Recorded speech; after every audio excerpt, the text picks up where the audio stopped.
Right now in Albany, lawmakers are voting on budget bills after a deal was announced earlier this week, a week after the deadline. Yes, lawmakers are in for a long night of voting with several bills still left to go. Now, once it's all passed, the $212 billion budget will give $2.5 billion in emergency rental assistance because of the pandemic, and just over $2 billion for the so-called Excluded Workers Fund, unemployment benefits for undocumented workers who could not get federal money. Now, it also includes $1 million to make a detailed internet map of New York as part of a study to expand high-speed internet all across the state. It includes reforms for nursing homes, which will have to spend at least 70% of their revenue on patient care.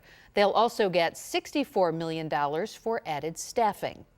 And joining us live to talk about it tonight is Jimmy Vielkind, who covers everything Albany for the Wall Street Journal. Thanks for being here. Hey, Jimmy, let's start with the two big sticking points, I guess you can say, at the end tonight. We're raising taxes and mobile sports betting. How did those actually get worked out tonight?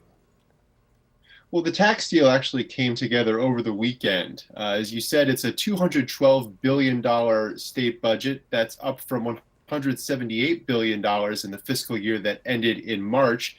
And that's buttressed by about $12.6 billion of federal aid approved by Congress last month, as well as $4.3 billion of new taxes. Now, those higher tax rates will be affecting people reporting at least $1 million of income or more, roughly 50,000 people around the state.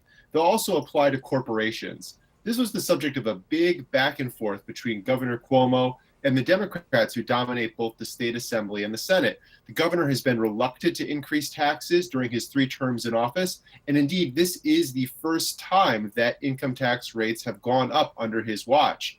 But Democrats, particularly Democrats from New York City, are pushing for this additional revenue, which they say will help them to increase school aid, set up new social programs, including that Excluded Workers Fund, and also keep New York in an equitable basis for people who suffered during the pandemic. There's some element of a feeling of some sort of balance being brought by taxing the rich to fund programs that will help those who are less fortunate. And Jimmy, we've really never seen a budget like this. It, first of all, was negotiated over Zoom in the middle of a pandemic. And of course, while Governor Cuomo is facing all of those scandals and investigations. How did all of that affect the process this year?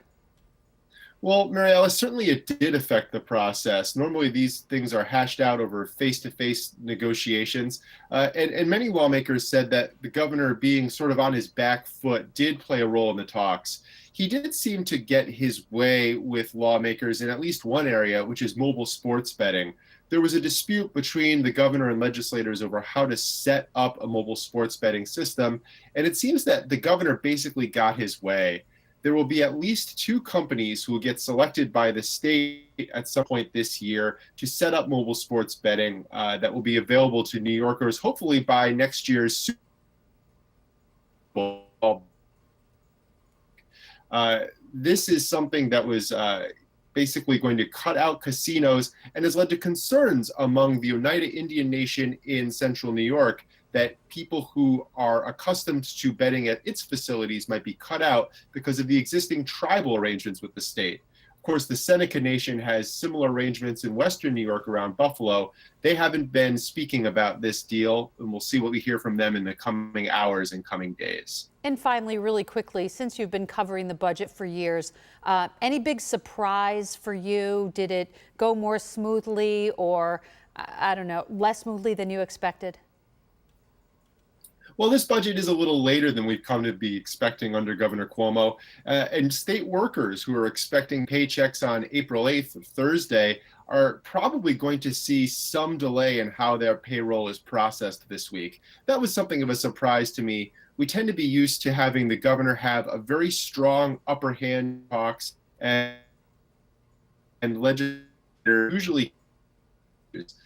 This year, the legislature seemed to really push back on taxation. And again, things like that Excluded Workers Fund. That was a contrast to previous years. And it does seem that the problems that are swirling around Governor Cuomo regarding allegations of inappropriate workplace behavior, as well as questions and criticism about the state's nursing home policies, seem to have an effect on these fiscal talks. It has certainly been a very long process this year. Jimmy Vielkind, reporter for the Wall Street Journal. Jimmy, thanks for joining us tonight. We really appreciate your time. Hopefully it's not too late of a night for you, but we appreciate it.